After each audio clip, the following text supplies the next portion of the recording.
ថ្ងៃនេះខ្ញុំសូមជម្រាបជូនអំពីខ្លឹមសារសេចក្តីប្រកាសព័ត៌មានស្តីអំពីលទ្ធផលនៃកិច្ចប្រជុំពិសេសថ្នាក់រដ្ឋមន្ត្រីការបរទេសអាស៊ានដែលបានធ្វើនៅទីក្រុងកូឡាឡាំពួរកាលពីថ្ងៃទី22ខែធ្នូឆ្នាំ2025ម្សិលមិញនេះដោយយើងបានជ្រាបស្រាប់ហើយថាអាយដាមឧបនាយករដ្ឋមន្ត្រីប្រាក់សុខុនរដ្ឋមន្ត្រីការបរទេសនិងសហប្រតិបត្តិការអន្តរជាតិបានអញ្ជើញចូលរួមកិច្ចប្រជុំពិសេសរដ្ឋមន្ត្រីការបរទេសអាស៊ានអំពីបច្ចុប្បន្នភាពស្ថានភាពកម្ពុជាថៃនៅទីក្រុងកូឡាឡាំពួរនាថ្ងៃទី22ខែធ្នូកិច្ចប្រជុំនេះត្រូវបានធ្វើឡើងតាមការឯកភាពរបស់នាយករដ្ឋមន្ត្រីម៉ាឡេស៊ីកម្ពុជានិងថៃកាលពីថ្ងៃទី11ខែធ្នូឆ្នាំ2025ក្នុងនោះក្រុមអ្នកសង្កេតការអាស៊ាន AOT ក៏បានចូលរួមធ្វើសេចក្តីរាយការណ៍ស្របតាមអាណត្តិរបស់ខ្លួនផងដែរក្នុងកំឡុងពេលនៃកិច្ចប្រជុំនេះឯកឧត្តមឧបនាយករដ្ឋមន្ត្រីប្រាក់សុខុនលោកបានសម្ដែងការសោកស្ដាយដែលស្ថិរភាពដ៏ផុយស្រួយត្រូវបានបំផ្លាញដោយសារផ្ទុះការប្រយុទ្ធគ្នាឡើងវិញឯកឧត្តម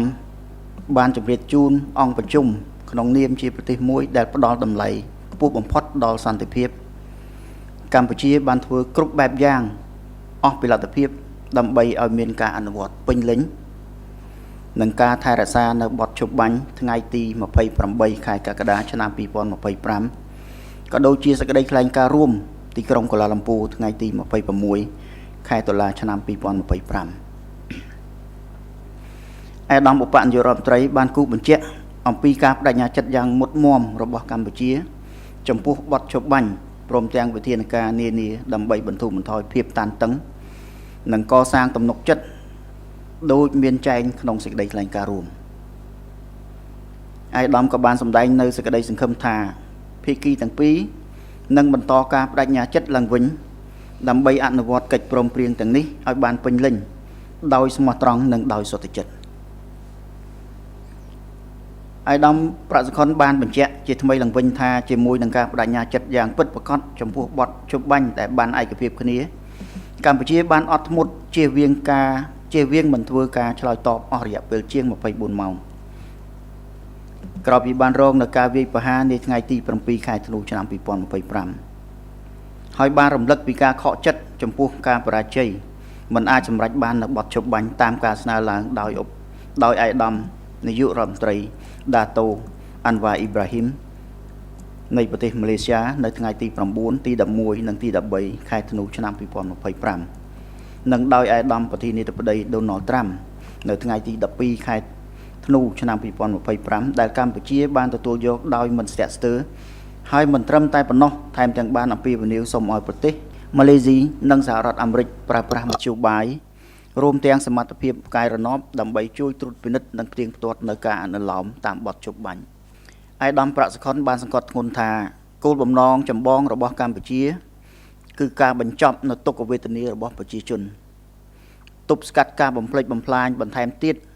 និងបន្តដើរលើមាគ៌ាឆ្ពោះទៅរកសន្តិភាពដំណោះស្រាយប្រកបដោយយុត្តិធម៌និងចីរកាលហើយឯកឧត្តមក៏បានបញ្ជាក់ជាថ្មីអំពីសារៈសំខាន់នៃការរក្សាភាពជឿជាក់ទៅលើអាស៊ានក្នុងនាមជាអង្គការតំបន់មួយដែលសម្រេចបានជោគជ័យបំផុតលើពិភពលោកដោយមានសមត្ថភាពអាចជួយរដ្ឋសមាជិករបស់ខ្លួនដោះស្រាយជម្លោះដោយសន្តិវិធីស្របតាមច្បាប់អន្តរជាតិរួមទាំងបដិសេធចំពោះការគំរាមកំហែងឬការប្រើប្រាស់កម្លាំងហើយឯកឧត្តមបានគូបញ្ជាក់អំពីវឌ្ឍនភាពដែលសម្រេចបានស្របតាមសេចក្តីថ្លែងការណ៍ទីក្រុងកូឡាឡាំពួរជាពិសេសពាក់ព័ន្ធនឹងការដកអាវុធធុនធ្ងន់ចេញពីព្រំដែនការដោះមានមនុស្សធម៌និងការងារខណ្ឌសីមាព្រំដែនក្រោមក្របខ័ណ្ឌគណៈ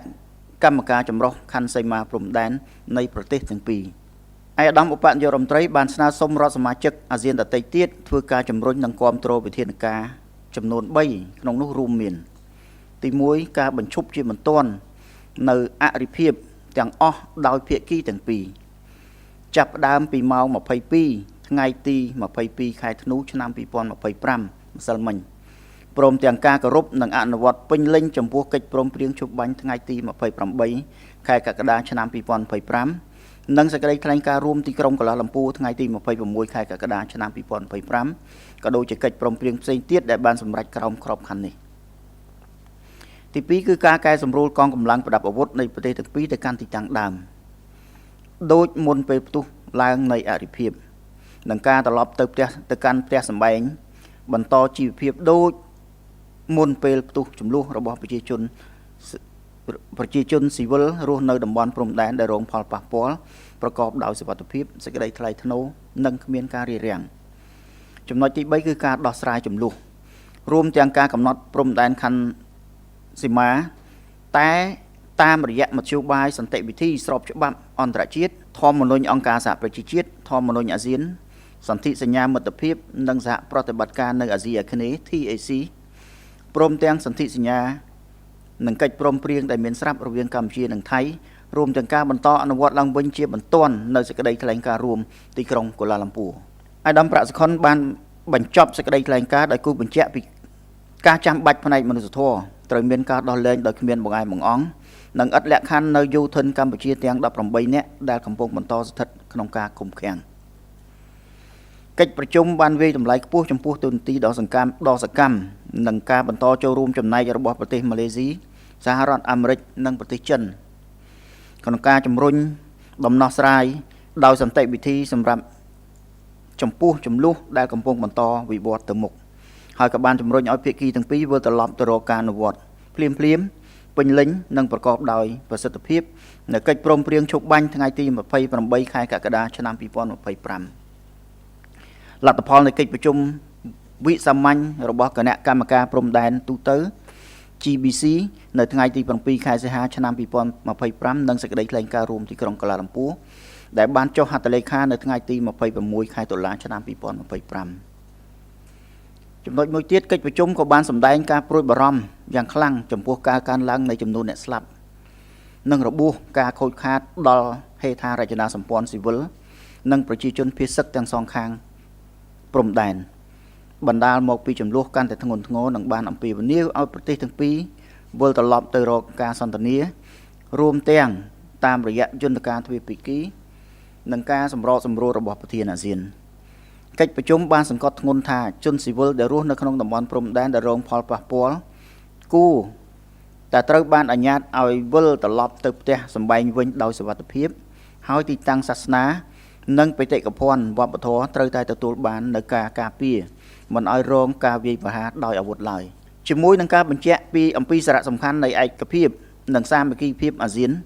ក៏ដូចជាមជ្ឈភាពអាស៊ានក្នុងការធានាសន្តិភាពសន្តិសុខស្ថិរភាពនិងវិបលភាពក្នុងតំបន់កិច្ចប្រជុំបានជំរុញឲ្យភាគីទាំងពីរគោរពគោលការណ៍នៃច្បាប់អន្តរជាតិសន្តិសហវិជ្ជមាន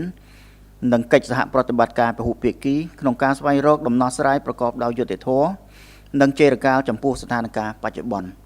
ចំណុចចុងក្រោយគឺកិច្ចប្រជុំបានបញ្ចប់ដោយសេចក្តីប្រកាសរបស់ប្រធានអាស៊ានស្តីអំពីលទ្ធផលនៃកិច្ចពិភាក្សារបស់រដ្ឋមន្ត្រីទាំងអស់ដែលកំណត់នៅបរិយាកាសសម្រាប់បន្តកិច្ចខិតខំប្រឹងប្រែងបន្ថែមទៀតដើម្បីធានាបាននៅបទឈប់បាញ់ជាបន្ទាន់និងគ្មានលក្ខខណ្ឌព្រមទាំងការបដិញ្ញាចិត្តដោយស្មោះត្រង់ចំពោះមាគ៌ានៃការកាត់បន្ថយភាពតានតឹងការកសាងទំនុកចិត្តនិងការស្វែងរកសន្តិភាពជារកាលបាទនេះជាខ្លឹមសារដែលជាលទ្ធផលជាភាសាខ្មែរដែលជាលទ្ធផលនៃកិច្ចប្រជុំថ្នាក់រដ្ឋមន្ត្រីការបរទេសអាស៊ានអញ្ចឹងទេខ្ញុំសូមប្រោសជូនជាភាសាអង់គ្លេសសម្រាប់បងប្អូនអ្នកសារព័ត៌មានបរទេសសូមអរគុណហើយដល់Good afternoon members of the press. I would like to provide you my briefing in English as follows. On the outcome of the special ASEAN Foreign Ministers meeting on 22nd December 2025 in Kuala Lumpur. As you may know, His Excellency Deputy Prime Minister Prak Sokhonn, Minister of Foreign Affairs and International Cooperation of Cambodia, attended the special ASEAN Foreign Ministers meeting on the current situation between Cambodia and Thailand, held in Kuala Lumpur. The meeting was convened pursuant to the concurrence of the Prime Ministers of Malaysia, Cambodia and Thailand on 11 December 2025. The meeting was also briefed by the ASEAN Observer Team (AOT) on its mandate. During this meeting, His Excellency Prasakhon expressed sadness that fragile stability had been undermined by renewed fighting. He informed the meeting that, as a country that treasures peace the most, Cambodia had done everything within its capacity to fully implement and preserve the ceasefire of 28 July 2025 and the Kuala Lumpur Joint Declarations of 26 October 2025 that we call KLGD. He underscored Cambodia's unwavering commitment to the ceasefire, de-escalation, and trust-building measures outlined in the KLGD, while expressing hope for renewed commitment by both sides to implement these agreements fully, in good faith and with sincerity. His Excellency Prasakhon reaffirmed that with its genuine commitment to the agreed ceasefire, Cambodia refrained from responding for more than 24 hours after being attacked on 7 December. He recalled his disappointment at the failure to materialize the ceasefire proposals put forward by Prime Ministers Dato Anwar Ibrahim on 9, 11, and 13 December respectively, and by President Donald Trump on 12 December 2025, all of which Cambodia accepted without hesitation, and further call on Malaysia and the United States to deploy available capabilities, including satellite assets, to help monitor and verify compliance. His Excellency Prasakhon also emphasized that Cambodia's primary objective remains to end the suffering of its people, prevent further destruction,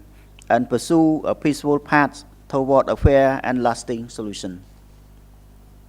He reaffirmed the importance of upholding ASEAN's credibility as one of the world's most successful regional organizations with the capacity to assist its member states in resolving disputes peacefully and in accordance with international law, including through the renunciation of the threat or use of force. He had highlighted the progress made in line with the KLGD, particularly with regard to the withdrawal of heavy weaponry from the border, humanitarian demining, and boundary work under the joint boundary commissions of both countries. He called on fellow ASEAN member states to call for and support the following 3 points. First, an immediate cessation of all hostilities by both sides, effective at 22nd, 10 p.m. on 22nd December 2025, yesterday, and the full respect and implementations of the ceasefire agreement of 28 July 2025 and the Kuala Lumpur JD, as well as other agreements reached under this framework. Second, the readjustment of armed forces of both countries to their positions prior to the outbreak of hostilities, and the safe and dignified return without obstructions of civilians in affected border areas to their homes and normal livelihood as they existed before the conflict. Third point, the settlement of disputes, including border demarcation, exclusively through peaceful means, in full conformity with international law, the Charter of the United Nations, the ASEAN Charter, the Treaty of Amity and Cooperation in Southeast Asia, TAC, and existing treaties and agreements between Cambodia and Thailand, including through the immediate resumptions of the full implementation of the KLGD. His Excellency Prasakhon ended his statement by underscoring the urgent humanitarian need for the immediate and unconditional release of 18 Cambodian soldiers still being held captive.